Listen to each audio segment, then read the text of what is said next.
Pourquoi je dis ça?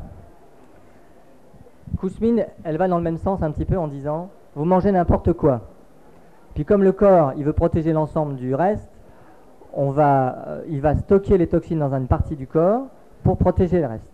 Ça m'en manque de chance, au bout d'un moment, il y en a tellement dans cet endroit que ça va finir par se cancériser. Alors elle disait, faites des irrigations coloniques. C'est Kousmine, il y a 20 ans, qui a mis au goût du jour l'irrigation colonique en France. Donc, faites des irrigations coloniques, puis surtout, changez votre alimentation. Ce qu'elle ne disait pas, c'est que c'était pas n'importe où que les toxines se mettaient. Parce que, comme je vous disais tout à l'heure, la maladie, quelle qu'elle soit, est toujours symbolique de quelque chose.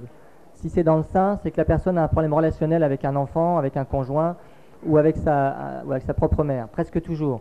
Bon, là, ça peut être d'autres événements, mais très souvent, ça tombe dans ces événements-là. Bon. Donc, pourquoi les toxines vont se mettre là? Point d'interrogation. Je pense que c'est parce que la personne avait quelque chose à apprendre dans le domaine relationnel avec le conjoint, mettons avec ses enfants. Tant qu'elle ne l'a pas appris, elle va l'exprimer par son sein, l'organe symbolique. Et pour l'exprimer, elle va prendre des toxines de l'environnement, de l'alimentation. Elle peut compléter ça d'ailleurs en mettant le sein sur un endroit géobiologiquement perturbé. Bon, ça va accentuer encore les choses. Et puis j'ai eu des patients végétariens de longue date, me disant, docteur, ça fait 15 ans que je mange que de la salade bio, vous n'allez rien me trouver dans mon ventre. Et nous sortir à la 3e, 4e, 5e, 6e séance chez des personnes qui étaient mecs comme des coucous, des paquets de cochonneries comme vous ne pouviez pas imaginer, et moi non plus. Elles non plus, alors là elles étaient stupéfaites. Nous qui s'asseoir à quoi de manger bio depuis 15 ans si c'est pour avoir encore ça dans le ventre. Qu'est-ce qui s'est passé? Il s'est passé que ces personnes-là, elles ont polarisé toute leur attention sur l'alimentation, puis elles ont oublié de vivre. Elles ont oublié d'apprendre les leçons de la vie. Elles ont oublié d'être simplement hommes et femmes, avec toute la satisfaction des besoins fondamentaux.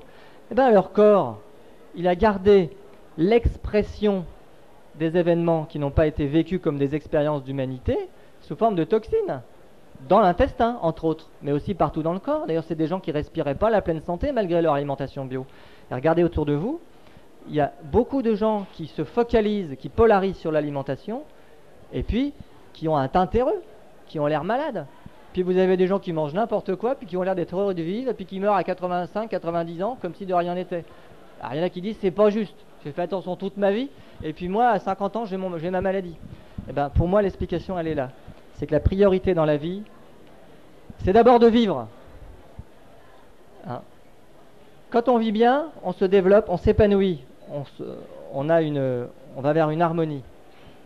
J'attends les questions sur l'hérédité et sur les maladies de l'enfant. J'ai des réponses. Voilà. Bon.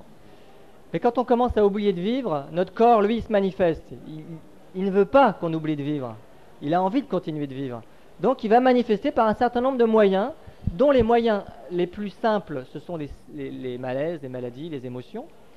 Les moins graves, ça va être d'accumuler les toxines dans les endroits symboliques des problèmes. Puis si on n'écoute pas, à force d'accumuler les toxines, on va finir par avoir la maladie grave. Et le rôle du thérapeute peut être celui-ci, simplement, c'est de faire le ménage. C'est-à-dire d'aller retirer les toxines en passant par une voie d'accès privilégiée, c'est l'intestin. Peut-être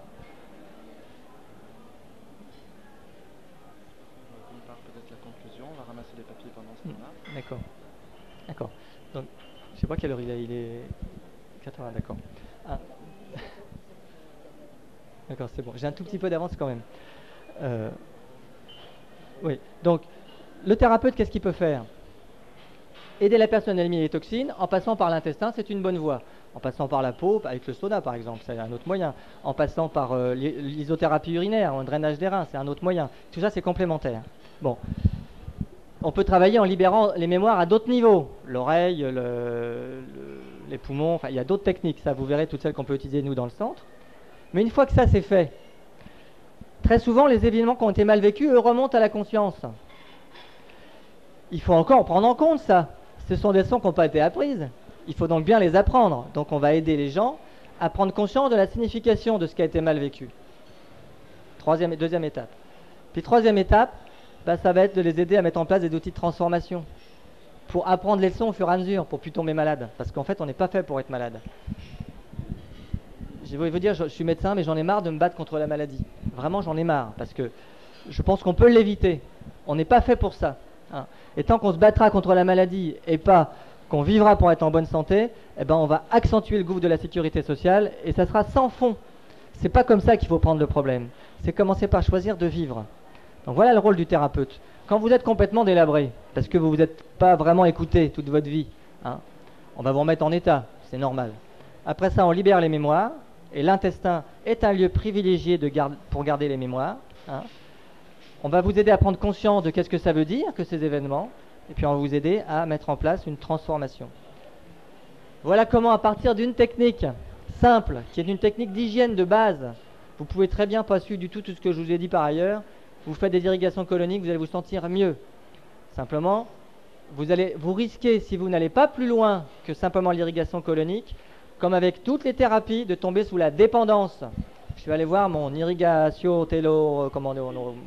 hydrothérapeute du côlon, tous les mois, tous les 15 jours, tous les 6 mois, 2 fois par an, 3 fois par an, peu importe.